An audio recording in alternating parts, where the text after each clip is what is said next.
Night. I'm doing a very special podcast with my older brother, Michael / Happy, and he is a tech nerd from Cali. And before we get this podcast kicked off, we love you, Mom, because you're going to listen to this. We're going to chug a beer for you, Mom. Open a beer. Yeah. So, Yeah. out here in Cali, we drink Mango Cart. We have typewriters, wear suspenders, and think that we're manly, but then we realize that we're not. And here we drink Busch Light and love Waffle House. Cheers. They have no. Apparently, they have one Waffle House in the whole state of California.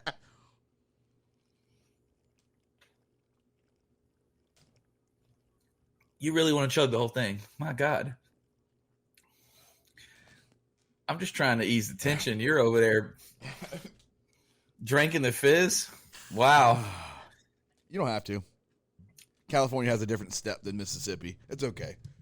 Being 42 also has a different step to it. Come on, I'm about to be 36. Yeah. So what year did you move to California? Let's just go there because you were 95 Bay High. No, were you 96 Bay High? I was 97, but I graduated in 96 early. At Bay High.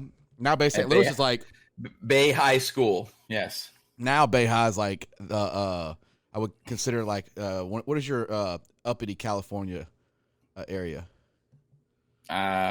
Newport Beach. That's what it's like probably. Bay St. Louis is like owned by like the New Orleans Mafia, all high end restaurants, like hotels. It's serious. Like it's like there's the Baytown, like the downtown area, Bay St. Louis. Michael, it's like out of we're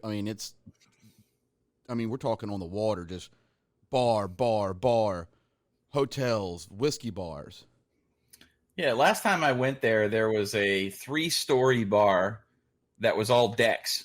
So it was basically like somebody's porch with 3 levels on it right on the water.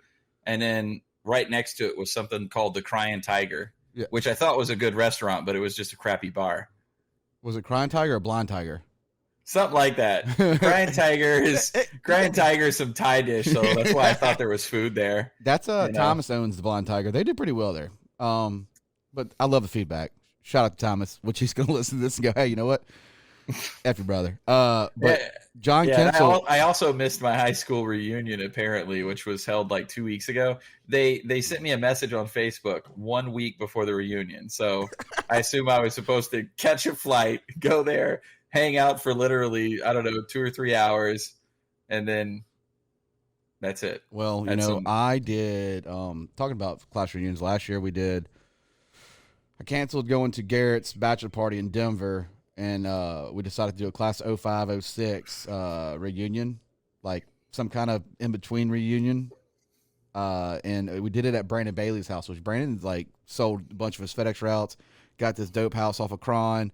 He's got the swim-up bar with the TV, just a massive setup. And I ended up skipping that trip. Brandon was like, no, I'm throwing this party. I want you to be there with me, of course. It was just probably 12 of us. Very few people showed up. We ended up just drinking high noons and tequila, and I ended up blacking out and hitting the concrete. And I think everybody had to carry me to my minivan. I don't remember, but it was not we had a lot of people supposed to come, but nah. I don't know. I guess sometimes I hadn't had a great experience with class reunions yet. Have you? Have you been to one? I haven't even been to one yet. But I think in my defense, I don't maybe there's some people I like and remember, but I just completely walked away from anything to do with high school, living in Bay St. Louis. It was not the jams for me. I actually had more fun in Latimer than I did growing up in Bay St. Louis. And the only reason I can say that is that there's just very non-judgmental people on that side of the Highway 90, I suppose. Right? It's Latimer. Yeah. We just kind of circle back. It's funny you said that. We were Richard Hawthorne, Matt Park, a few of us. We were at Neptune's at the Biloxi Civic Center, and we were all sitting around hadn't seen each other in a while, and we're just like, man, we're getting older. But damn it, we love St. Martin, believe it or not. Stingham, we love that area because they're I don't know. full circle. You're right about that. I mean, there's areas you can enjoy and have great memories with, but we had a lot of fun in Latimer. Mm. And there is definitely stuff to do, even if that involves venturing into the wilderness and just walking. Somehow you'll stumble upon someone's house you didn't know was there, or into a river, or find a car that's abandoned, or that's adventurous, right? Believe it or not, the Latimer we grew up with 2 lanes is not there anymore, really. Yeah, I would believe that because of all the people that probably moved inland after Katrina. So when you asked me, when did I move to California? Here's the interesting thing. I had been through so many hurricanes that when I finally left Mississippi, it was a month before landfall of Katrina. So I kind of bailed, and then boom. So how many years has that been now? Let's see. 16? Yeah, it's been a while. 16 years? Mm-hmm. And when I moved here, I think I had maybe $6,000 in the bank. And back at that time, I felt pretty good that was enough to get myself established. And that was me sharing that money with another person. And we actually got married in Mississippi and then shotgunned it straight over here, right? Yeah. We came over here, and I'm thinking, I got $6,000, I'll be able to survive for 6 months, get some stuff going, find a job, no problem, right? Yeah. First thing that happens is the place that we're renting is $2,000 a month. And that's not including any of the bills. And we're living with multiple people, but somehow me and my, at the time, wife are footing the bill on the rent. So, yeah. Do they cover the groceries or the utilities? I think there was like one utility bill that got covered by one person, but it was like nowhere near helpful. Was it like family or was it like mutuals? They were all family. Oh, okay. But it was basically the same thing.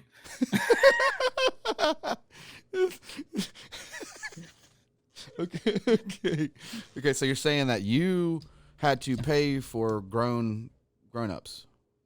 Yeah.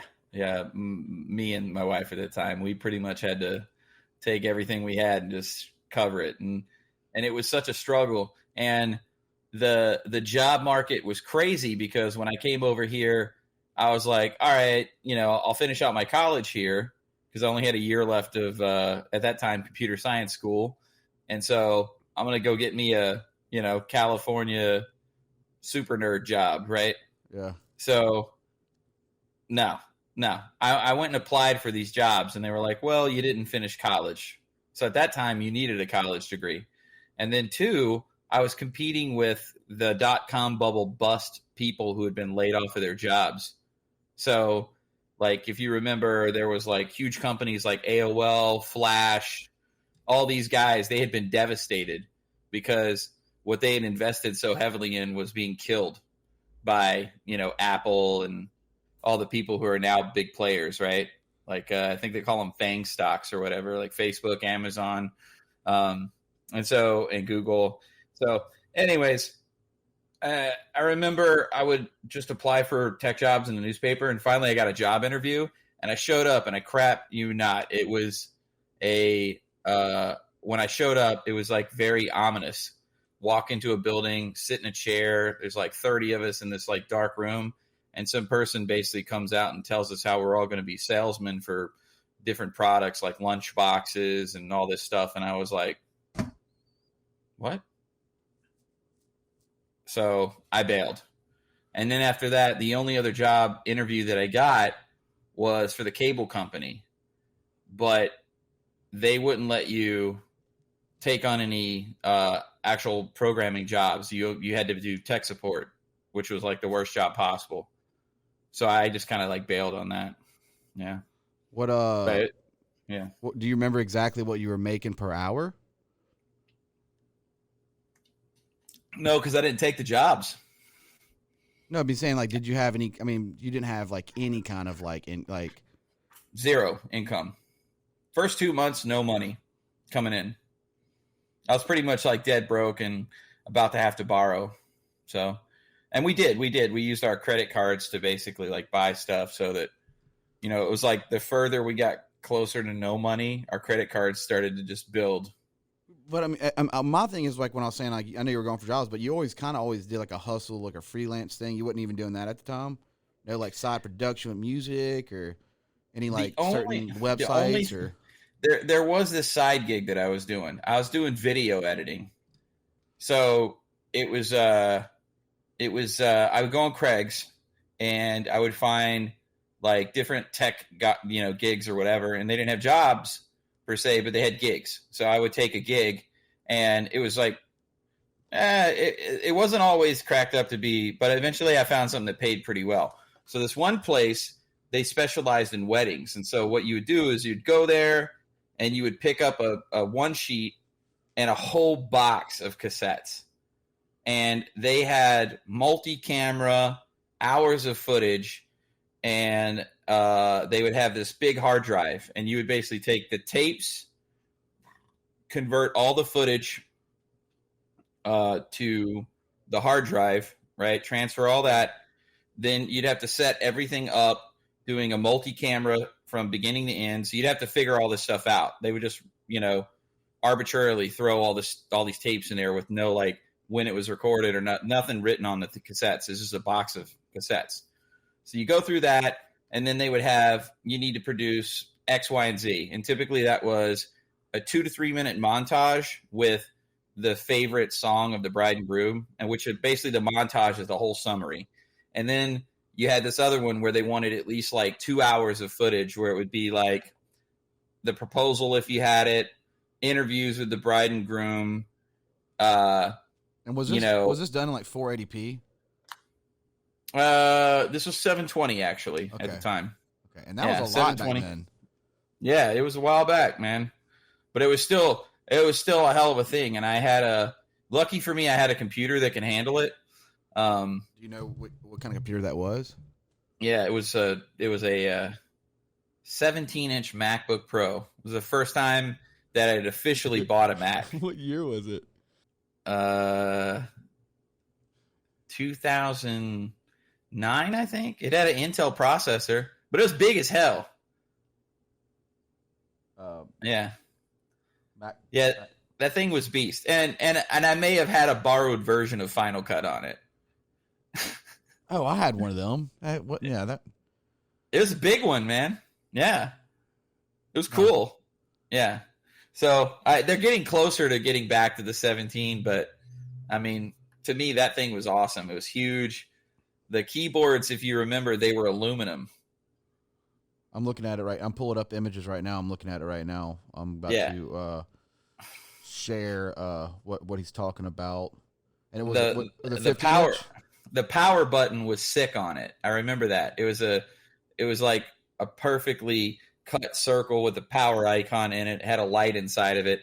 And whenever you hit it, they had these huge speakers on it. It would be like doom when it turned on.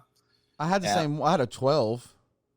I think the 12 and the 9 look just alike for me if I'm looking at it right now.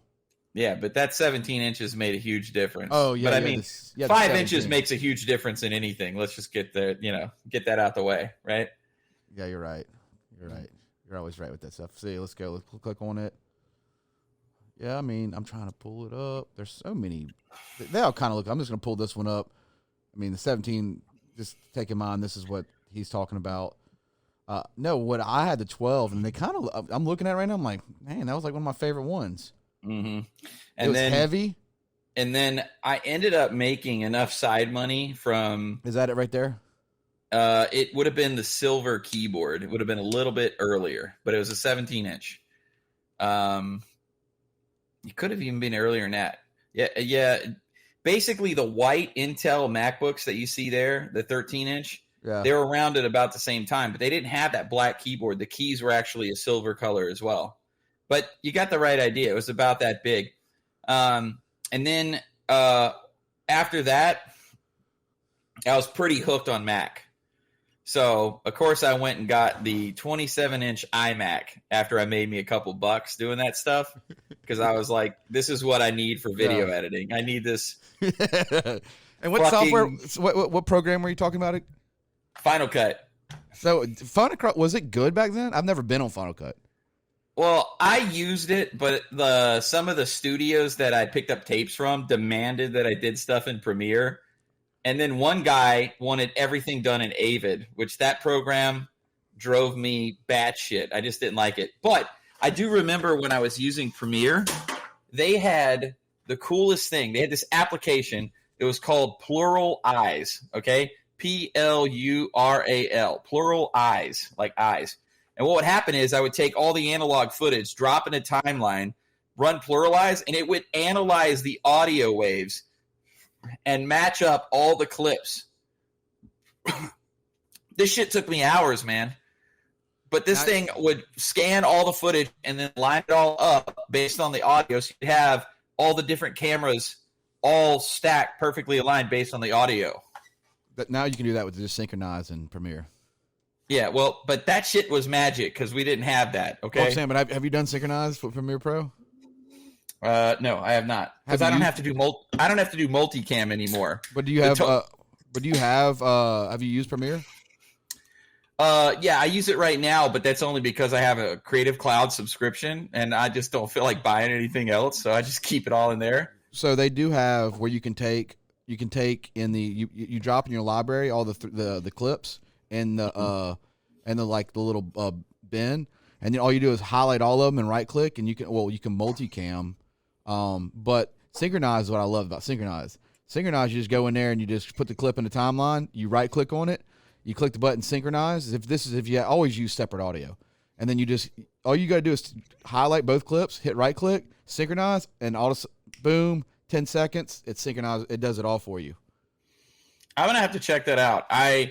The stuff that I do right now is I'm building mobile apps. Yeah. And in mobile apps, I'm now pairing that with hardware. Yeah. And I have to make sure that the hardware does what the phone tells it to do. So I take a GoPro and actually mount it to the brim of my hat. Okay. And then I use my phone and I run the phone screen recording with the audio track. And then that's what I use to line up my footage so that what'll happen is you'll see the phone screen magically appear and then scroll and tap. And it's like, oh, that's cool as hell. And then but I do that now just to update people because it's hard as hell to send somebody an app, tell them to download it and go through the 50,000 steps, like log in, biometrics, do this, da-da-da. And then they get to see that one feature for 5 seconds. So I just record it all and send it to them. And that's way faster. Do you think I can ever just do like one of your like promo commercials with an app where I just put on a suit, maybe from the 80s, and then slick my hair back because I got a whole thing of hair gel, and then I just come up and be like, guys, you get on this app now. Yeah, this is actually a dream of mine. If you could do that, that'd be great. I'd do it for you. Yeah. So let's go to when you synchronize that film. I'm telling you right now, bro. You just take that, you take your timeline, you drop right on your timeline, and all you gotta do is right click, and you have your other clip in there. You just right click, and it's like boom. Even multicam, we sit there. Well, we were doing that when we first did the podcast, and all you do in the multicam is you just take your mouse and then you click on. It'll have like video 2, video 1 or 3. You can do 4 or 5 videos, and all you do is click, click, click, click, click, click, click, click, and it automatically cuts every time. Perfect audio, all in one. You just click, click, click, click. But do you do that thing where you go back and you see that somebody had to like scratch their ass, and then you're like, oh, yeah, I've got to switch back to this camera? We used to, but now we got this Black Magic it's ATEM Mini Pro, and you can kind of see it right here. I don't want to like throw us off with the show, but like, oh yeah, that thing's dope. So, but it can do 4 cameras. But I mean, what? I used to use, I can't remember the name of it, but basically it was a programmable jog wheel. It was like a mouse, kind of like a really flat mouse, and it had a wheel on it with programmable buttons. And I tried to use that, and then I was like, fuck this. I got me one of those like MacBook keyboard covers where it had all the shortcuts like color coded on the keys. Yeah. And I just memorized it, and at some point I just threw away the keyboard cover and was like, I can just do it live. So I'm getting better at my short keys. I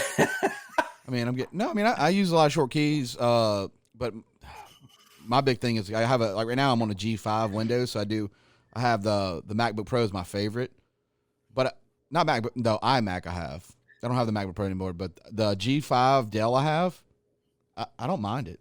It's metal. It's been through a lot, but I hate their paste version. It's like if you paste something, it's Control V. Yeah, I always hate that. It doesn't make sense because I always hit the Windows key and get the damn drawer, and then it does the arrow mode and everything cascades, and I'm like, crap, man. I just don't like it. But you know what's all right? So there's some cool stuff that I do play around with for funsies. So this is one thing. Go back. It's what word did you say?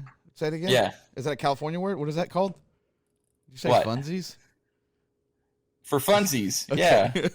yeah, just funsies. Okay, it's somewhere between fun and fuzzy. They both feel good. We need Beth on this thing. So have you ever you've seen the Samsung Galaxy, right? And this is pretty blurry, but you've seen this phone before, right? Yeah. Okay, this phone has something called DeX on it. Have you ever heard of this shit? No. I'll say it's DEX. Okay, and so what DeX does is if you pull down on the menu, you'll see there's like there's an option for DeX in one of these like menu options. When you're going between iOS and Android, everything is so like weird, but it's DeX and it's right over here. It's like this stupid icon. But anyways, so what this damn thing does is you plug it into a monitor and a mouse. So if you get like a USB-C attachment with like 3 USB ports, you basically, or just use Bluetooth, you can literally just plug your computer into a damn monitor, right? You can plug your phone into a monitor. And when you do that, it's an operating system. It's a legit Samsung desktop. Okay, I've seen that. But it's actually pretty neat because I used to use Raspberry Pis for that. Like I have one of these Raspberry Pis right now. This is like my own little like suite enclosure where I have a cooling system and it's got a 7-inch touchscreen, and I'll do things like build like prototype things on it, and it's sick. It is, but this is not as portable as this by any means whatsoever. No, that's like the iPad first came out, and that's a CD player. Yeah, this is like a Toshiba Libretto. If you want to look back in time and really get scared. Sidekick. Remember people flip out their sidekicks? You're like, calm down. Oh man, no, the sidekicks, like no doubt about it. There's not a single screen that ever got away with not being cracked. I've never seen a clean T-Mobile sidekick screen. So you don't use Apple anymore? You don't use Apple anymore? Is that your phone? Which one? That right there. Oh no. I have. Okay. So I'm pretty sure that Hannah is just convinced that I my wife, that I cheat on her because I have so many phones. So this is a OnePlus. Okay, this is an Android 12 OnePlus. It's a Russian phone. I've got a Samsung S20 because that's kind of the most popular phone. You got to describe, what do you do with these phones? I make apps, and then this is an iPhone XS Max. This is actually my personal phone, and I use it like crazy, and I refuse to upgrade to anything else just because I hate setting up new phones. It's like always something stupid happens. You're gonna have to get that mic perfect on you a little bit, though. You kind of get. We're gonna get you a better mic as we grow this tech podcast that's gonna be coming out on the Jordan Matthews show, or Kathy and Susie's kids. Actually, what's Kathy and Susie's kids? What? Yeah, and then this is my latest fun experiment. Is I finally got some of these AirTags. I don't know about them though. Emily bought me a bunch of them squares, and I'm like, I never even used it. Okay, here's the number one reason that you should buy AirTags, and I think that it's by design. Okay, the number one reason that you should buy an AirTag: if you've ever lost your fucking AirPods, you can't find them if they're in the fucking case. I know. You can't. I know. If they're in the case charging, you will never find them. Yeah, they can be safe as ever. And so this happened to me. I had some AirPod Pros with noise cancellation. They weren't great, but I was like, you know what? They're pretty fucking dope. Just the fact that they're pros. So, I'll take that pro word all the way to the bank. But I got these AirPod 3s, and they're not great, but I lost them. And then I was like, all right, now I got to splurge. But these things have been so hard to get because people are using them to hack fuckers. Like so what someone does is they go, okay, they take one of these and they stick them to someone's car. Okay. I've seen that. Yeah. So, if you're a guy who really does not want to take no from a nice whatever sex you're into, then you stick that on their car, and then you could just totally just track them. It's fucked So up, man. I've lost. I had AirPod Pros and I lost them. Yeah, because they were in the case, right? It wasn't because one of them was missing and you could get I the really sound. don't remember. I was at a bar and I lost them, and then that's what happens. Yeah. If I Well, would have had that, you're probably right. I would still have them. But honestly, I got in this real big game of like my mic and stuff is Audio Technica. So Audio Technica, yeah. yeah, so I have like their MX50s like wireless that I'll use. Like, I mean, these things are, when I say been worn, like there's like, like the silver ring around them. You'll see like a lot of musicians wear them all the time. They have the silver ring, like kind of a circle silver ring. Like mine's so janky that the silver ring's gone. Like all the fake leather's just like falling apart. It's got gashes in it, but they're still my favorite headphones because of the sound. Mm. And I was like, I might get Mine another. here. Well, I'm not gonna pay another. I don't know. Emily bought me the AirPod Pros, but I bought her a second pair. So just as the headphones go, these are Bose Quiet Comfort 2s with noise canceling. Yeah. Okay. Got great Bluetooth, got great noise canceling on them. Just that okay? I'm not old enough to have them I've yet. had them so long, I've destroyed the ear pads and I destroyed the leather strap. It just rubbed on my head so much. So now I went and, of course, found, the $9 replacement parts in China, ordered those on Amazon. How do you feel about that? They're clean. But they're like brand new headphones. Yeah. So what is that like? How much were they when you bought them though? That's my question. Like $250, man. Okay, it's the same thing with I was paying. I think I paid $200.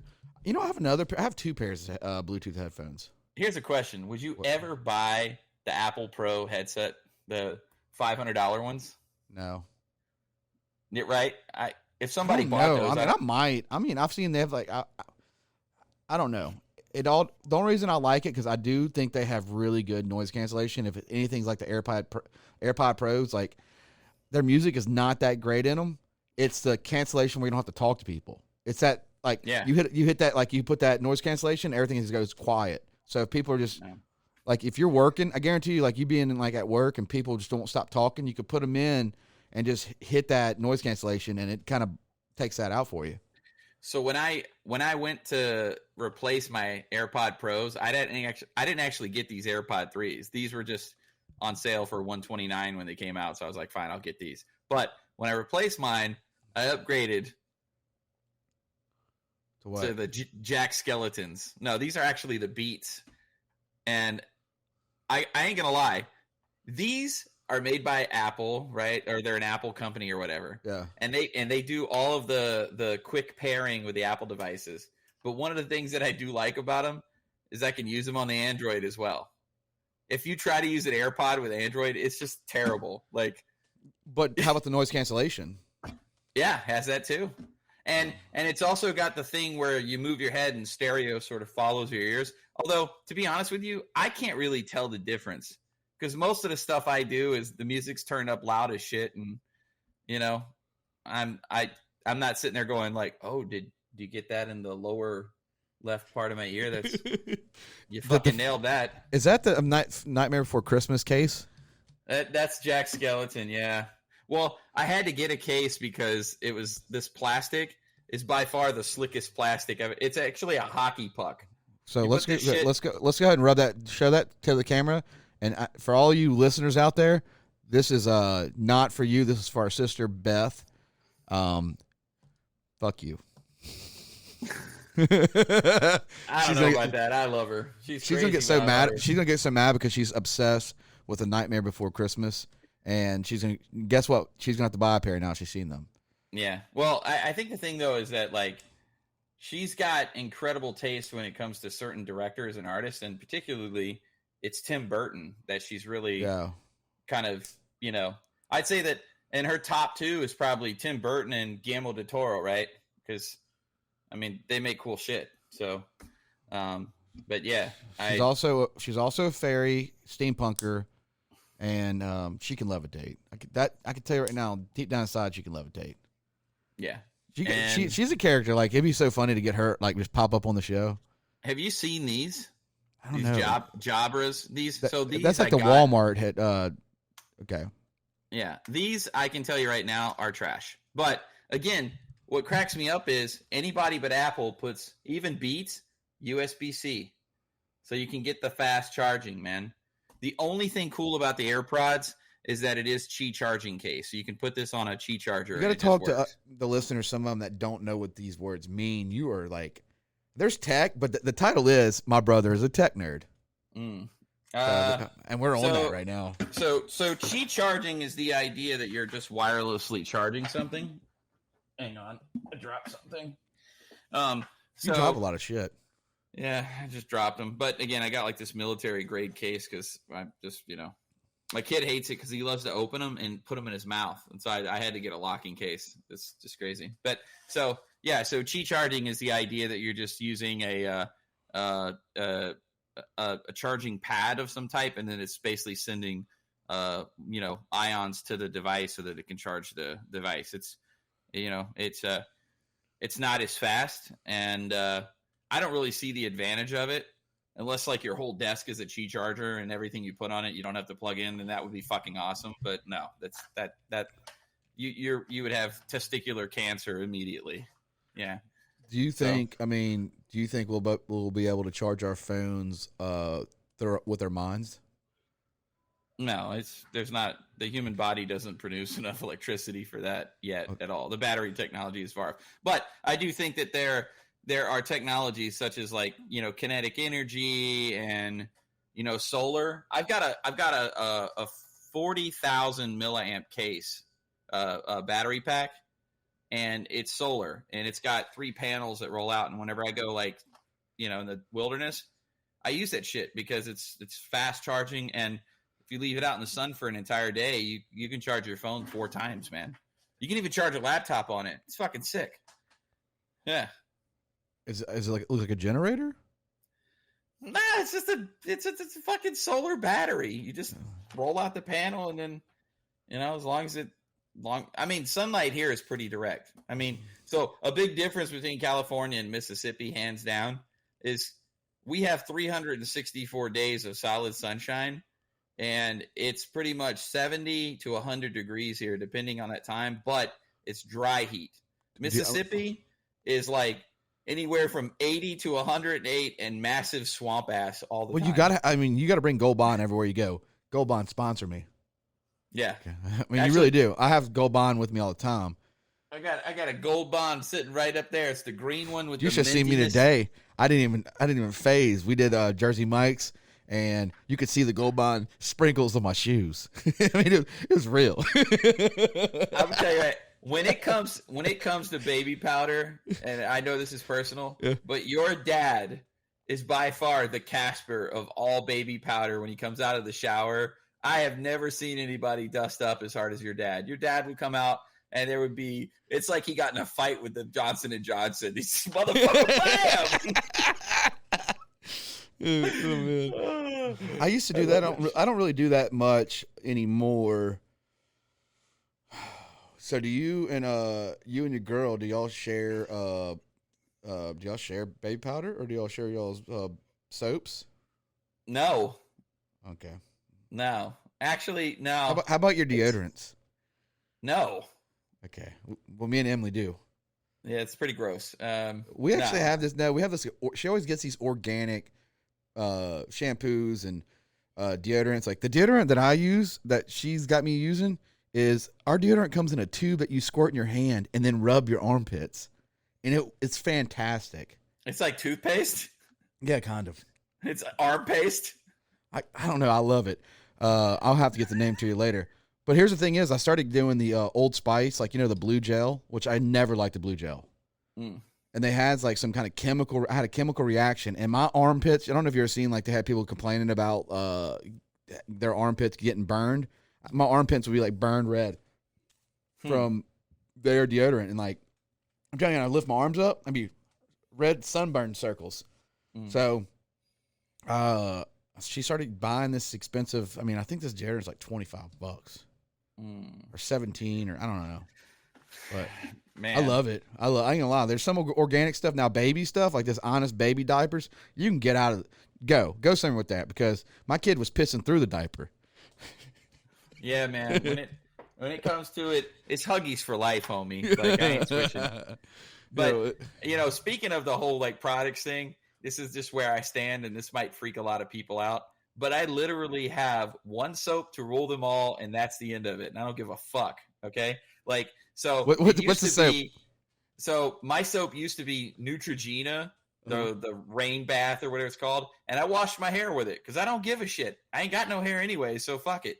But the stuff that I'm using right now, it's actually like great. It's called Dr. Squatch, and I saw that shit on the TV. commercials. Yeah, I saw that shit on TV, and I was like, okay, but I was like, like every one of them smelled bad, and they seemed super expensive. And of course, it's one of those things where it's like, hey, and if you subscribe to our club, you'll get, your balls will smell fresh every goddamn day, and we'll charge you a fortune, and you'll never know, right? They'll like knock off $3, and they just keep hitting your credit card over and over and over again.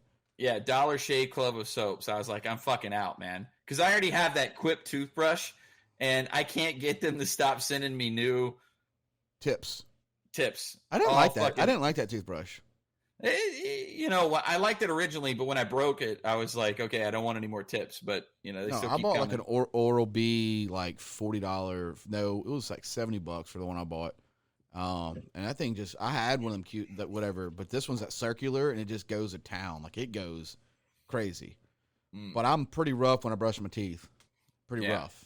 And I don't know. I mean, I haven't really signed up. I mean, I think that one time that I signed up for that company, it works.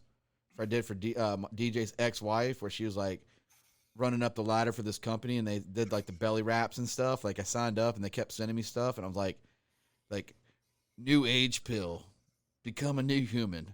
This is the titles. These pills were like they had these weird names to them, like you will see the future. Like there's like real pills that like these packages, like you can get these certain different pills, but they'll send you every month. You get the same pills.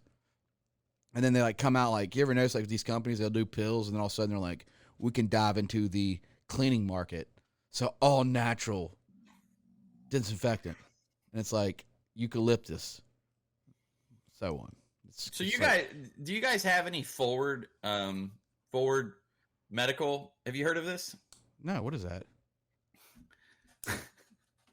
So in shopping malls now, they have basically the equivalent of a hospital replacement. Okay?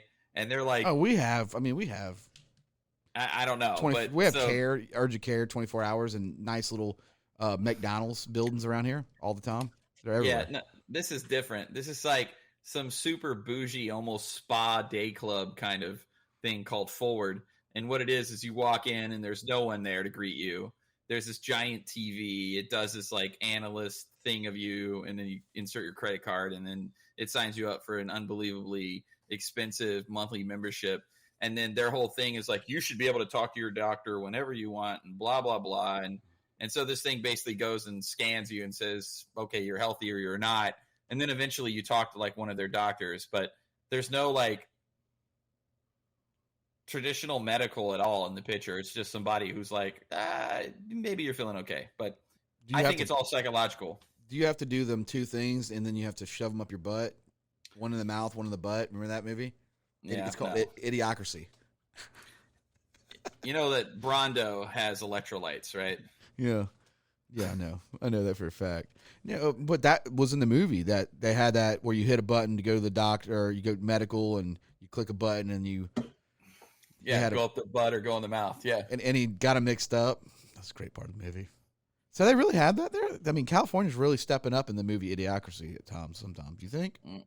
There's definitely something there. I'll give you that, because I am a little bit astonished when I see stuff like that, because the thing is, I'm thinking like, okay, this must be, in my mind, for people who are really, really paranoid, or they just hate their doctor and their insurance so much. But the thing is that you cannot, it doesn't qualify as like a replacement. Like if you're like, okay, I only want to do Ford and put it on my insurance. No, you got to pay them because they're not recognized as like some, medical. How do you know if that person's a real doctor you're talking to? Fuck if I know. I really don't, to be honest with you. Is it in the office or on your phone? They have an office visit. They have a phone app. It's all like integrated to tech. It seems really legit because it looks like a lot of money. Like when you go in there, there's like organic teak wood panels and shit, and then like this integrated visualization. Could it be like a hedge fund investor that just like threw a lot of money at like a company, kind of like WeWork? Yeah. I mean, you see that over there in California. You have to. You'll see these new pop-up companies that people just throw billions at, and they're like, they've never even made a profit. Yeah, that part is actually drying up, though. So what you're talking about is investor funding that... I don't know. Teach me stuff. I dropped out of school. It doesn't matter. They wouldn't care, okay? They might actually use that as a reason to give you more money here. But, so... in my backyard is Lightspeed Partners, which those guys are the people that funded like Snapchat. Really? Clearly heard of them, right? Yeah. Yeah. So that they call that Silicon Beach here because Silicon Valley's like up in the valley. Anyway, so the way it works is they had all of these VC firms, and what they would do is you would just basically go to them and present your business at whatever stage you were in, and they would either consult with you or pick it up. And so they had like, from my mind, they had two kinds of money, right? The first one is basically friends and fools, which is like, Jordan, give me $500. Mom, give me some money. Dad, give me some money. And you try and raise as much money as you can and use that to get your idea, your business idea off the ground. And again, probably digital, right? Like, oh, I've got a much better way of managing human resources, right? This complicated shit. And then what happens is that if it's that good of an idea, and let's say you're drawing in income and you have an exit strategy and a 5-year business plan and it all checks out, then you can go for what's called a Series A, which, that could be anywhere from 500 grand plus. And so what that is that these guys are very sophisticated. They'll come to you and be like, all right, so we reviewed everything, and they can tell if you're going to run out of funding because that's part of your business plan, right? In order to hit that hockey stick and spike up, they need to fuel what you've determined as a growth point. So like you're like, oh, well, when I did this one thing and changed my product slightly to this and now offer this, I'm seeing a 40% increase in sales, right? And as soon as you show that to them, they're like, all right, so what you're saying is that if I were to invest $1 million, that you'd be able to hit $5 million in profit, right? And so they're like, yes, exactly. So it's like Shark Tank. It's kind of like Shark Tank. Yeah, it's very much like Shark Tank because it's the same shit at the end where what they do is they say, I'll give you $200,000 at, an evaluation of $5 million. So basically what they're saying is that they're going to take your shit for like, 10% investment, right? So they're going to get 10% of your company right off the bat from this investment if they're valuing it at $5 million or whatever. You know what I mean? Yeah. So that valuation is like key to how they sort of trick you. So you basically give up a percentage of your company because they're going to fuel you, right? And that's pretty much all the VCs do. But they like Shark Tank, they're like, oh yeah, I'll introduce you to all these businesses and da-da-da. Most of these VC guys don't do that shit. They give you money and then say, you have to give me results. And then I'm just grabbing beers. Yeah, that's fine. So anyway, so they tell you that, and then, after your money's out, they either take your company or they give you more money and they take more of your company, or you get to the end and try to buy them out, but they won't let you, right?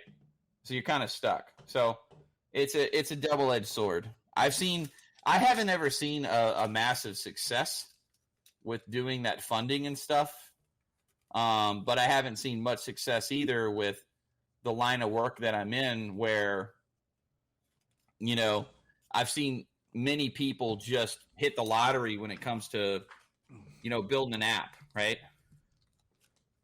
So, well, I mean, here's the thing is I was talking to you because I was like, yeah, I want to do that app I don't want to name for the cartoon, but are apps? I mean, I know you're in the app world. I mean, if there's apps like fun, like gaming apps, what apps really win? I mean, there's functional apps that you have to have to like operate your TVs. I mean, there's apps that like really make sense. mm.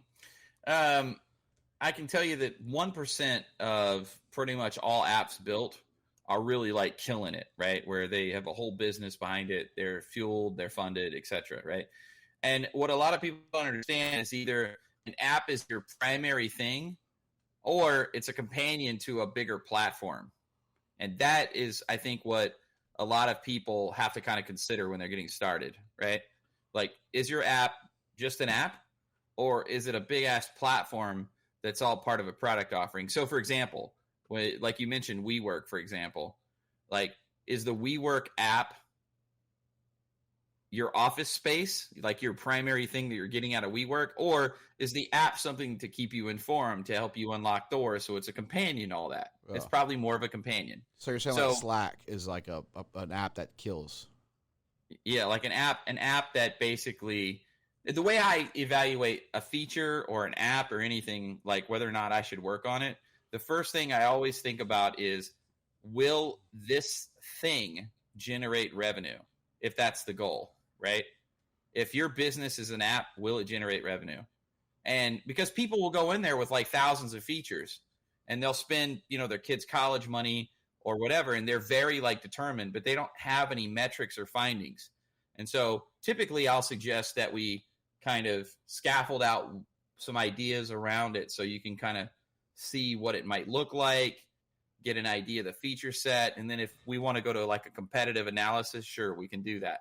But it's better to kind of build out that core set of features and then just, you know, put it in the market, learn, and then iterate the shit out of it until you find that one feature that sort of catapults it. To me, that's a safer play.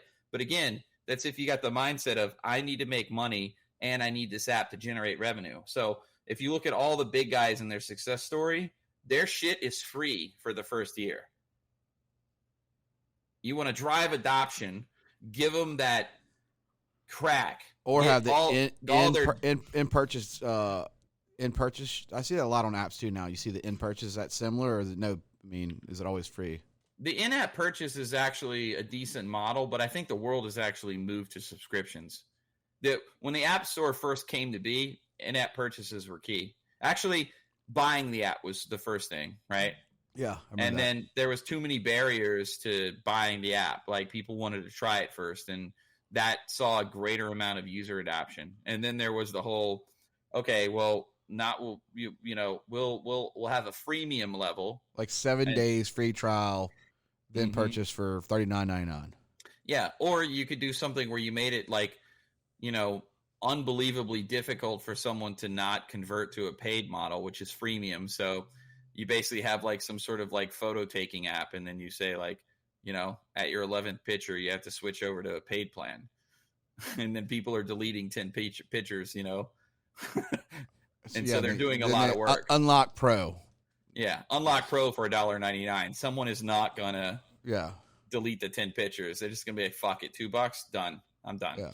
Right? And then now there's a subscription model. And that one is the one that's really been the backbone of all the video streaming services, such as like Netflix, Hulu, Disney Plus, blah, blah, blah.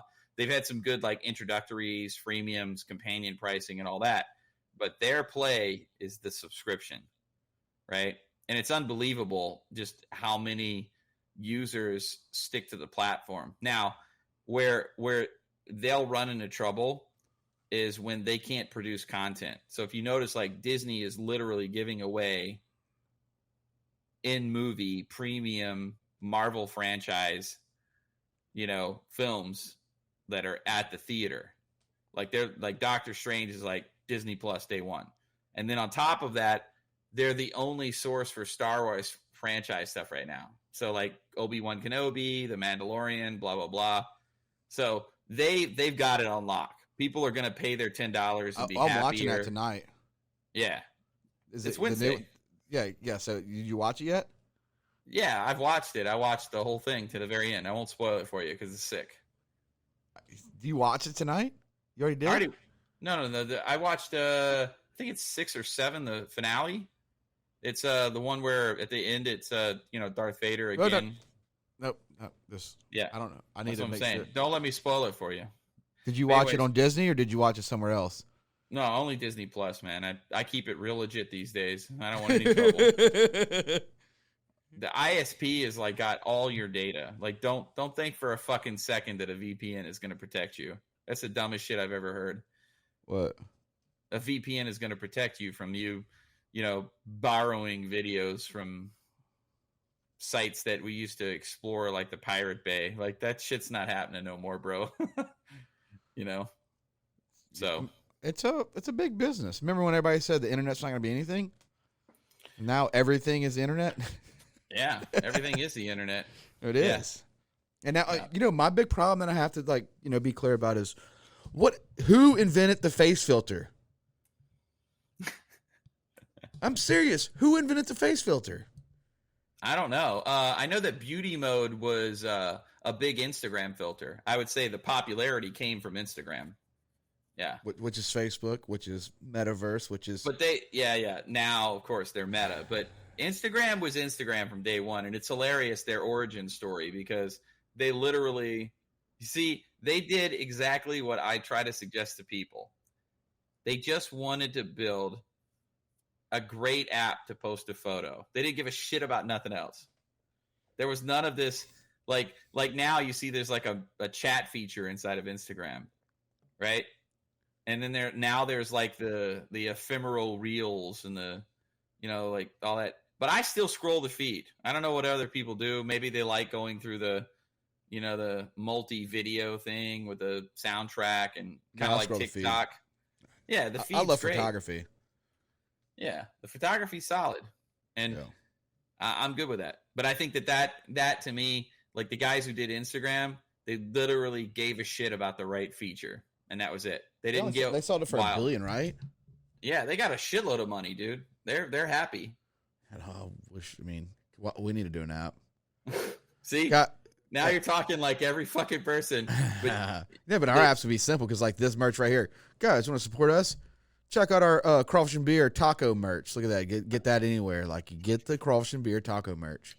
And if you're into UFOs, we got that for you too. You got UFO merch. I actually like the UFO Crawfish and Beer.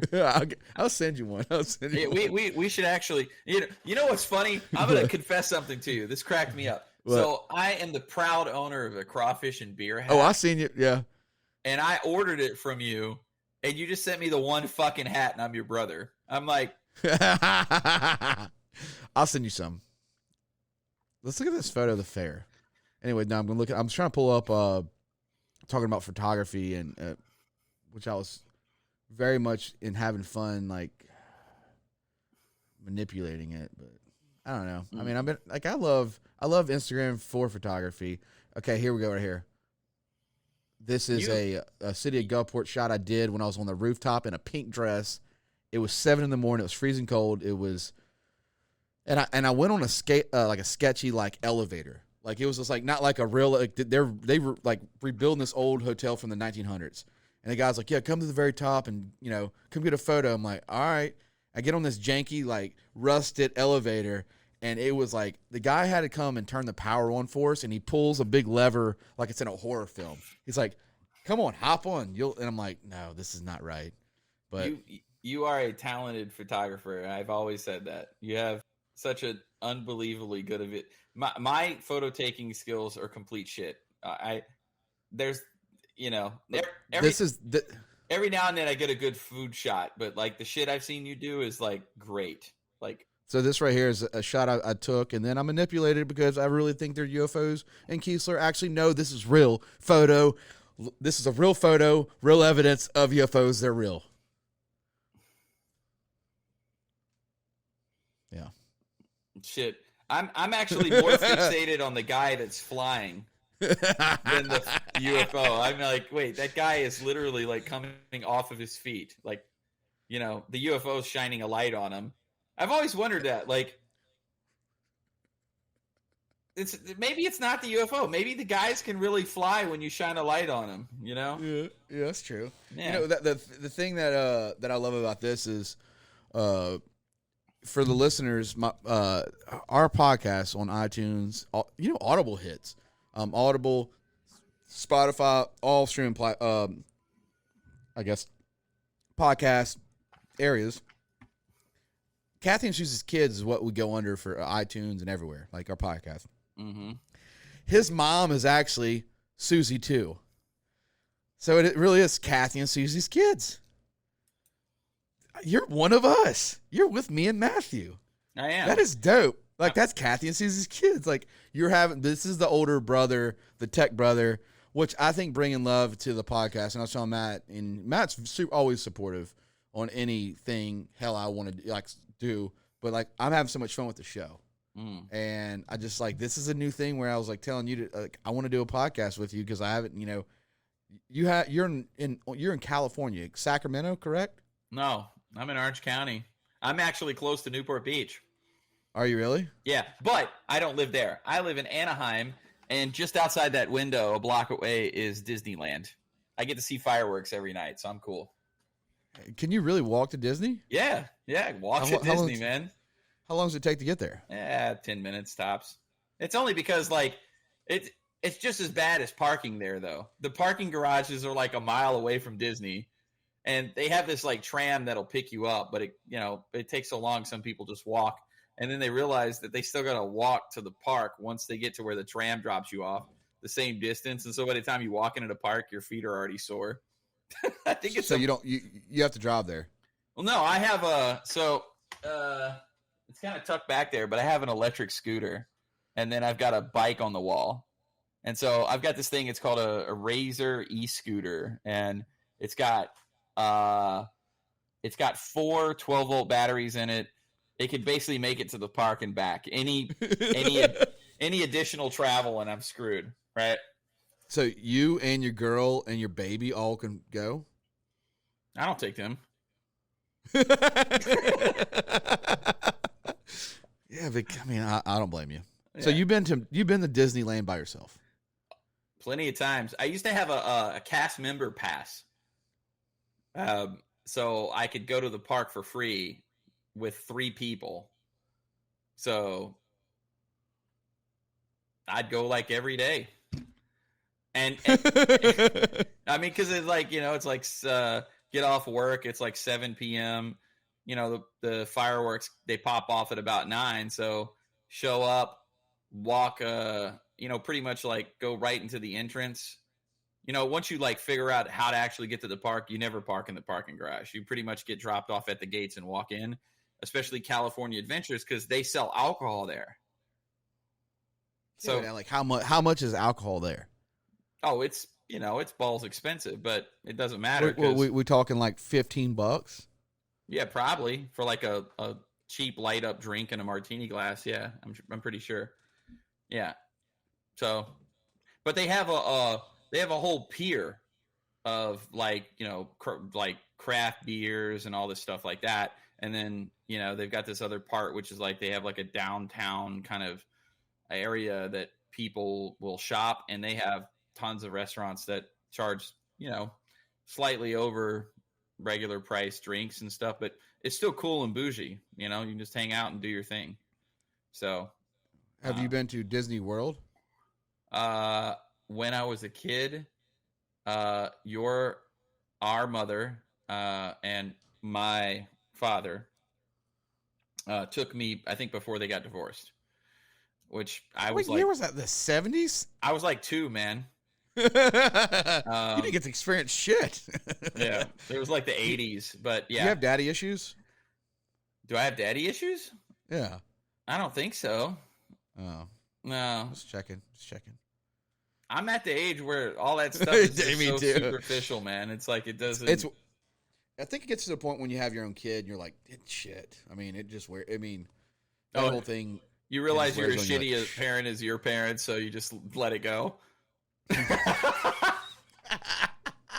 I hope not. I'm trying to be a good dad. I mean, it's tough. My kid's 4, and he has his moments. He's fun to hang out with. But boy, when he gets on it sometimes, it's like, shit. I have to tell you, I saw Oliver the other day, and I always get a kick out of him because he loves talking to me. I don't know if he does that to everybody, but he sees me, he talks, and he's got stuff to say, and he just goes on a million miles an hour. The shit's funny as hell.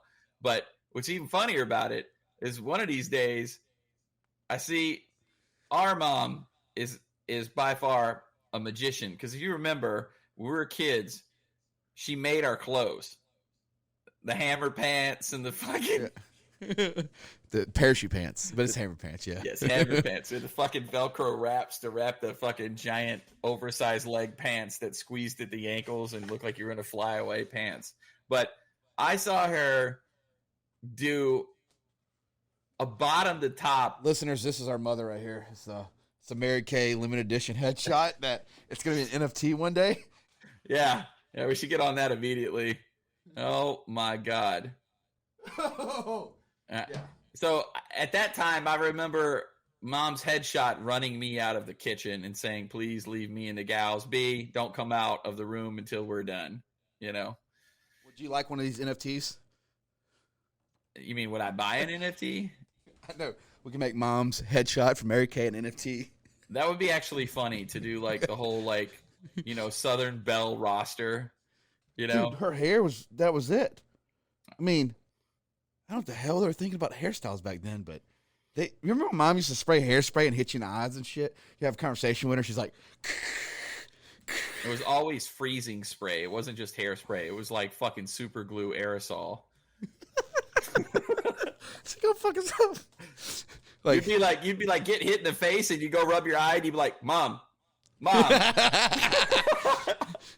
I mean, shit, dude. Do you ever I don't know, you've been in Cali so long. Do you ever? I mean, and I haven't even been I haven't been over there, and I kind of. I mean, for all the stuff you see on the media over here, it's like, do I want to go over there? I can tell you that this much: every person who comes over here and even remotely talks shit about the place, they end up saying, "This is pretty damn good, man." Like my dad is a creature of habit, and he just seems like the most unfun person at times. Okay?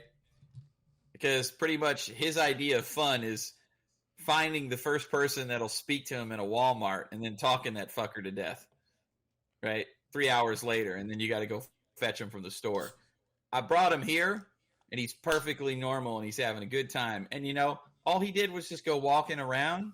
He's like, I can't believe it. It never rained. The sun was out. The weather was perfect. It's just gorgeous out here. And yeah. Do you see a lot of homeless people, or is that just TV media stuff? No, actually, I think homeless people here are more like entrepreneurs. They actually call them panhandlers here. Okay. Explain. I guess it's like a old gold rush term, where they take the pan, and they try and mine for gold out of ditches. I don't know. But basically, the people that are mainly homeless here have made a career out of being homeless between here and Hawaii. They literally live in both places homeless. So they're here and they save enough money to fly to Hawaii when it's like a good season. And then they pretty much are homeless in Hawaii and collect money there and then come back. They literally go back and forth. They'll be like and in they Hawaii can live on the beach in Hawaii. Yeah, they are. They're on a beautiful beach in Hawaii. They don't have a house or anything. They're still homeless, but they don't give a shit. But they literally just save enough money to fly, here, and then fly to Hawaii. Can you have tents? In LA, they do. I haven't seen many of them here. They do have these giant canals, which are used for irrigation. And I mean, the amount of water you could put in there it's like the goddamn Grand Canyon. There's just these giant waterways where there's this much water at all times in it. And when it rains, it might be that deep, 2 feet. But so the homeless people actually set up shop in there because no one goes there. So you don't even see them. They're just kind of tucked away, like, under a bridge or in a causeway or something like that. But yep. Do you feel like, I mean, is it expensive over there? This is questions. I'm from Mississippi. Like, I mean, what is the feel like? Gas right now is, because I have to do premium and the Lightning was $5.30, but like unleaded is $4.10. $6.29 here. For just a regular. Yeah, the 81 octane. So it's like, yeah, it's like $4.20 here. Diesel is like $7 right now. It's really like the people freaking out over there. No, it's, I mean, July 4th, everybody's going on a road trip. Fuck gas prices. They don't give a shit. What's the minimum? What is the minimum wage? Did I say minimum? I don't know. Minimal. About $17 an hour. So it's not bad. Yeah, it's not bad. I mean, there's some places that pay lower. You couldn't live for $17 an hour though, unless you had roommates. Well, I mean, that's what most people do. Is basically they get themselves like a 2 or 3 bedroom, and then it's like multi-tenant and crawling on each other and no parking and all this shit, and they're happy to do it because you can, if you drive anywhere within an hour and a half of here, you can be in a snow-capped mountain in a cabin. You can be at the most amazing hike you've ever done, 26 miles into the mountains that's not snowing. You can be on Catalina Island. You can be in San Diego. You can be in Palm Springs. In 3.5 hours, you can be in Vegas. So, I mean, it's like just everything is here, man. Do you think the tech world's going to stay there or they're leaving? You've been doing a lot of work in Texas. I have been. And so my take on it is that Austin has always been like an interesting tech place. But, what happens to every place that tries to be tech is they eventually run into the same problem where they try to move a bunch of people there, and then they oversaturate the market, and then they can't hire anybody because they've already run through all these folks. And so the tech talent starts drying up, and they have no choice but to basically like go to where the tech talent pools are highest, which is, San Francisco and Silicon Beach, right? So do you think you'll ever move to Texas? I don't really see a need to. That's the thing. Everything that I do here that they do in Texas is actually like, I'd say 10 times harder in Texas because the way that the business is set up over there is just way more, I want to say, tighter on the rules and the availability of things to test and, stuff like that. But, what I do in Texas is, that's about the most I can talk about because obviously that's a protected client. And, but I will say that the market in Texas is just, I mean, it's interesting because was like an explosion, an exodus from California. Businesses just flocked there, especially when they heard that like Elon Musk was moving his shit over there. And then I didn't feel an exodus. Most of the people that I know are still working here. Like the company that I work at, I've been there over 10, not 10 years, but I'm getting close to it. But I mean, some people I worked with 8, 7, 6 years, they're still there. They didn't move. I've seen one person move, but it was because they were basically getting, free rent. And, the cost of their house that they had just bought had shot up. And so they just took advantage of it and said, I'm going to put some money in the bank and then I'm going to move, save all the money I can. And, and they do a good job and they still come in. Mm-hmm. So you're kind of, and we talked about this. I mean, you kind of bought your house. What year did you buy your house? I bought my house about 12 years ago. So your house it's pretty valuable though. It's ridiculously, you don't say the price. It's ridiculously overvalued. So my house I bought below $500K. It's been appraised at nearly $1 million already. And I mean, to me, I just don't see how someone can pay that much for a house. For a 4-bedroom home, I mean, think about that. Like, that mortgage is at least $7,000 to $8,000 a month. Yeah. Just a mortgage. And you don't have to, I mean, that's just a lot. Yeah, I mean, But there's a lot of opportunity though over there. You got, I mean, there's opportunity here, but I mean, the cost, there's opportunity, but there's no money to be paid. Like, you can go over there and you can make 6 figures quick. See, No? this is, it's not as easy as you think. I would say that, like, making 60 or 70 after getting pretty established, probably so. Probably so. I'd agree. But if you're not, like, I don't know, like, really rock solid at what you do, it's going to be hard to make that kind of money. Like,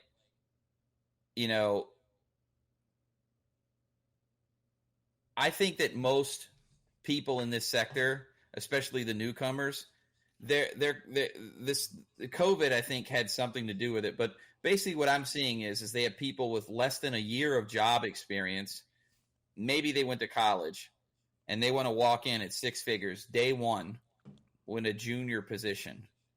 And the funniest part is we can't hire for that because it just doesn't make financial sense. But they can find that if they fight hard enough and land that gig with the right company willing to pay for it, because the competition will basically buy, as much tech talent as they can. And just as an example, you've got Netflix and Coinbase and Twilio, who are 3 huge tech companies, and they just recently laid off 14% of their staff. That's massive. Yeah, I mean, they have thousands of employees. They don't have like 20 or 30. But you think like Coinbase was like pushed by one of them funding companies? No, I think it was just a direct result of their faith and strength in the crypto market. No one has yet seen it for what it is, and it's not a pump and dump scheme, but it's an education platform. Like, the whole idea of crypto and Web3 is to, with NFTs, for example, it's to give somebody something to understand so they can see sort of how it works. But, like, it's still very intangible. It's almost mysterious. But people kept buying, Ethereum and Bitcoin and now a lot of the novelty tokens, right, like Dogecoin and all that, they exploded all of a sudden, and because people were just becoming instant millionaires if they somehow had bought into every coin early on, and good for them. But then at the same time, if they didn't sell, that shit is tanked, and all that money they had just disappeared overnight. But the whole idea is that those financial style platforms, they were primarily set up to educate people about how this technology works so that people could figure out what to do with it, and they're still figuring it out, right? So that's what is Web3? Well, let's start at Web 1. Okay. Web 1 is basically a static web page, okay? Non-interactive, non-multimedia. Yeah, okay. Right? Like GeoCities, Jordan's Crawfish and Beer 1.0. Okay. 3 paragraphs, right? Web 2 is that whole interactive layer, social media, where a website turns into a social media portal, right? It's got video content, it's got animations, it's got, data collection, it's got systems that are just, making that shit run, right? Yeah. And that to me is like Web 2, because it's just taking it that next step further. Web 3 is the idea that everything in Web 2 and Web 1, I'd say less on Web 1 and more on Web 2, that stuff's actually running on just mainly 3 company servers. It's either Amazon or it's Google or it's Microsoft, right? Those are the big 3, and the stuff that's hosted on their servers is pretty much the majority of the internet, right? In Web 1, you would actually stand up your own home computer, figure out how to do a DNS proxy, and then get your shit exposed to the internet, and people could just download that page from your computer. But now that stuff's in there. So the whole idea of Web3 is, okay, let's think for a minute that instead of having this one massive hosting service that has all your stuff, how might we decentralize it, and what's the benefit? Right? And so if you look at a page from something called BitTorrent, you can start to get an idea of how they were thinking about this. So you have essentially a cryptographic representation of a thing. And what you do is you basically have a tree where every time there's some transaction, think about it like a tree ledger. You get a transaction that attaches a new node, a new transaction, and they have certain ways in which that's being validated so that it's like irrefutably that thing. They call it smart contracts, just to allude to that. But the whole idea is that every machine on that network has a copy of the history of that thing. And when there's a particular change event that's occurring, the people that process that change event for that big data structure and all that computer processing, those are the miners. They're being rewarded to process that transaction. In Web 2, or like in an Amazon hosted system like Lambda, let's say, I have a function on a server. Every time I hit it, I'm basically being charged for the compute time of that service. Or I'm being charged for the monthly throughput of that service, depending on my plan. But So I got to be honest with you. I'm going to have to, good thing I'm learning this because I'm going to have to rewatch this over and over again until it clicks. But keep going. Okay. So for listeners, this is my brother that's been, he's been in this world for a long time. So he's just giving you insight. So just take it in. I would say if you don't feel like you understand it, keep playing it back. You keep playing it back until you really pick up. That is something you need to do. If you really are interested about this Web3, like this is a good thing where I'm just calling myself out, but really, if you don't understand it, go back and replay it, do some research. Go ahead. Okay. I'm not the foremost expert. I just try to understand it as simply as I can because I don't think anybody's an expert. I've heard some people testify to Congress, and I'm blown away at how far they go with that shit. But going back to this whole idea of this mining concept, right? The idea is that like if an Amazon server processes some data and then sends that web page to a customer to look at on their computer, you just got billed, let's say, a penny, right? Yeah. Under a decentralized model, you now have a whole network of computers and people who are hungry to mine, to update the data, right? To add a new node on the network. So when they do that and they get rewarded, there's something called a gas fee. That gas fee is actually what you reward the miners for processing it. And should you pump that amount up, the miners work harder and faster. So Web3 right now is inherently slow. Like if you think you're going to get a web page and it's going to instantly be there, well, it depends. Are you willing to pay a penny for it? Are you willing to pay 10,000 pennies for 10,000 people? How about 1 million? Oh, okay. So like I've been doing this Pi thing, which I need to do it now. Right. Are you familiar with Pi? I am. Yeah. Do you do it?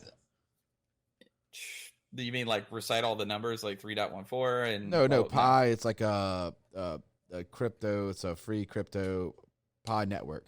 Oh, I see. No, I don't do that. But I pretty much just use MetaMask, and I trade legit coin for kind of new concept coin. So right now they hit me with all these ads, so they're working in all kinds of ways. yeah, they're definitely working. Yeah. So, anyways, now you've got this idea that I'm paying 1 million pennies because I had 1 million views of my website, right? Yeah. Well, what about if you paid 1 penny for 1 million people, but it took them 1 minute to get the web page. I wouldn't do it. Are you sure? 1 minute to get the web page, like to load up.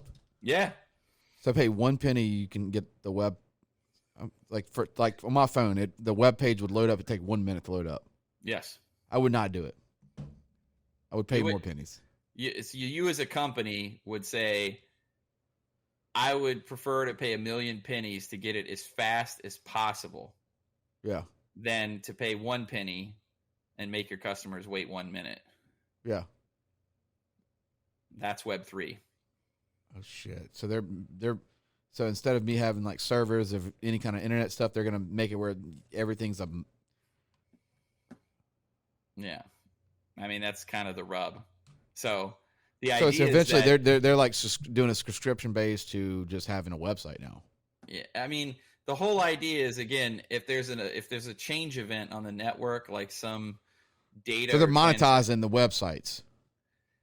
They're monetizing data in general. Like websites is just like, I'm giving you an example because you can kind of visually see that thing. But, Web3 doesn't replace a whole stack of applications. It doesn't replace like storage and AWS and all the code for a social network. And you can't just like run this Web3 stack. It requires so much shit that you're pretty much like, oh, okay, that is a lot of development work, because out of the box, I can use Node.js and React, and I can make a pretty full stack application from that alone. And like, there's a billion people that document how all that stuff works, and I pretty much can spin up a server instantly. When it comes to Web3, does not work like that at all. You really have to think about what you want to have decentralized in pieces because of how it's set up. Now that they're starting to come out with some of these full stack solutions, but again, unless you're willing to pay through the nose, the availability just isn't there. And they have other concepts as well, like depending on the type of coin that you're minting for the network. So let's start with Bitcoin, right? Yeah. So Bitcoin is basically. Do you own any Bitcoin? I have Bitcoin, yeah. I don't have a lot, but I have some. I actually had a good amount that I'd bought on PayPal at one point, and there was this company that kind of got hacked, and I lost my shit.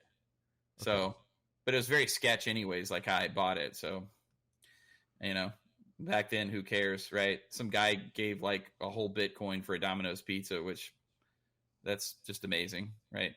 Yeah. Anyways, so if you want to kind of look at it in pieces, there's like the storage part of it, which that to me right now is actually the most attractive. So let's say that you wanted to store your photos on,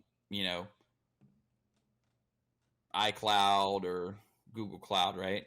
How often do you access your old photos? You're asking a photographer? I'm saying, how often do you access every single one of your photos? Probably for me, it's I know I'm an average person. Okay, well, probably not often. Not often. If you're because I'll tell you right now, every 2 months I go through. I'll be honest with you. Not just this is just on my cloud situation. This is just, I know you're making a point, but I just want to share this with you real quick. on my phone and on my setup. Let's go. I was looking at that the other day. I was like, damn, man, really? So recent, recent 63,000. And then if you go to my videos, 4,200. And you look at it, and you look at every one of those every day? No, right? Not every day, but I'm just saying, I do love that fact that it's in a cloud and you can really kind of like scrolling Netflix. And how much do you pay for all that to be in the cloud monthly? Shit, I don't know, $15. Okay. Well, what if I charged you $1 a month, and the old stuff would take 30 seconds to a minute to retrieve, but the most recent stuff I could make happen quickly? I'd think about that. Right. Anybody would. Yeah. So You think? that's how you would leverage a technology like that. Do you think what? But for like Apple users like us, like because we're in that ecosystem, is what you call it. It'd be hard for us to jump Web3. Well, it depends. See, the thing is that people are starting to become more agnostic to the platform because, I mean, you said it yourself. You've got an iMac and a PC, right? So do you Yeah. have iCloud syncing all your photos on the PC? No, No, right? Because it kind of sucks on a PC, right? it's horrible. And the color graphics compared to my iMac, I mean, you can't even like when you do photos and videos, guys. Like I hate to say this, it just doesn't even, like. I get so frustrated when I send off banners, like we do, banners. So like we did the Jersey Mike's collab today, Mm. and like the colors, like our company nonprofit logo looks purple on this computer, and it drives me crazy. But when you print it, it's hot pink. But when I go to my iMac, it's true color. Like that's something that's serious. Because I have to, like, when I design, if I'm, and I do this because like I'm, number one, I just decided I wanted to do. I had software that I needed with the Windows, so I just wanted a Windows computer, and I was fine with doing a Windows laptop, and I was okay with. That's one thing I would say is with these, the colors, like the color science is so off. Mm. And I look at that, like when I look at, like, because people always say, Tom, like Canon, Nikon, it's the same thing in these brands, like cameras. Like I'm a Sony snob. I know Mm. that everybody likes their Canon, like certain lighter colors and all that, and Nikon has a little this little sharp thing, and then you look at a Sony and you're like, okay, like there's all kinds of different feels, but like with Windows versus Apple, that's a big thing that I've been thinking about lately. Have you noticed that? Because I know you're Apple. You design, you build a lot of your stuff on Apple, or all your stuff. Uh, I do all of my development on Apple. I do all of my project management communications on a PC. And I do firmware development on a PC. That one's a little bit weird, but when I talk about firmware, I'm talking about the Raspberry Pis and specialized device controllers and things like that. And the reason is just because it's more available. It's clear that people in the Microsoft space have been building chips and video cards and all kinds of shit, for years. And so How there's long really did it no. take you? How long did it take for you to, like? Because I know developing apps and stuff, and like when did you really start really grasping coding? Like, so let me just tell you, like, the way I grasp, like, graphic design or like Photoshop. Because the way I design in Photoshop, when I first started doing Photoshop, I was like, okay, but like then the way my mind went when I really started understanding Photoshop and Adobe. Like I love Adobe and I love the platform of the way I design. How did you feel when you started, like, freeing your mind, kind of like I did with Adobe? How did you feel when you start freeing your mind with coding? So coding didn't come to me easily. It was actually like a big fat challenge. My first like real test of whether or not I knew what I was doing was when I went to college for computer science. I'd originally went for electrical engineering, completed that, and then lo and behold, our mother was like, computer science is a growing field. You should get into that. And I'm like, but I went to school for electrical engineering. So yay. You Anyways, have a degree in that, yeah, I have 2 degrees. So but I mean, you've never pushed your electrical engineering at all. no, that's funny. Is there's a power plant in the state of California, Yeah, like an energy facility. It's in yeah. Victorville. Um, I've been involved in several energy projects. Some did not launch. One of them was I was involved in a dairy, where it was a modern industrial dairy where they took all the cow manure and they basically processed the manure to get methanol from it, so they could fuel a power facility to be kind of self sufficient, Yeah. all in the desert. It's crazy. So let's go back. Let's go back to how you doing your two Coding, degrees. yeah. Yeah. So what happened is that I went to the University of Alabama and I took 2 courses that I think were like very fundamental for me. The first one was Unix administration. It was hilarious that I took this class, but I swear to God, it was by far the most eye-opening thing. we worked inside of terminal 100% of the time. So terminal is that stupid prompt where you have the flashing ticker and you just type shit in and the computer does what it's supposed to do. Well, this guy, I can't remember his name now, but day one, he was like, I'm going to show you guys how to take your terminal and log into the school's intranet. And so that I grasped very easily, like finding a file system, going to it, logging into it, tunneling to it, retrieving files, copying them to my computer. I got that shit down very quickly. And it was actually like I did great in that class. The next class that I didn't do so great at was Introduction to Object-Oriented Programming. This blew my mind because before that, everything was procedural. Like you would write something and say like, okay, start a counting process. Commands. Yeah, well, just basically like one set of events after another. Like you could visually keep track of all of these things. Object-oriented programming was like the fucking go crazy.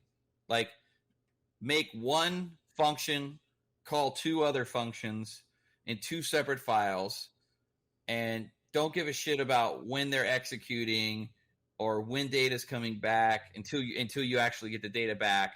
And then write more functions to handle that. And so eventually your code would be just all over the place. And you'd be trying to figure out like, okay, this is completely unmanageable, right? Yeah. And it took me, I would say, up until about 12 years ago, much after I graduated, to understand that that is sort of how all applications work when they start growing in complexity. There's nothing you can do about it. The only difference is that the world has kind of gone away from everything being this object-oriented style of programming to something that they call functional programming now. And that one, believe it or not, is actually like more crazy because there's less rules. Yeah, so when did it actually click for me? The first time that something actually clicked for me and I felt really good about it is there was this guy, John Mastry, that I used to work with.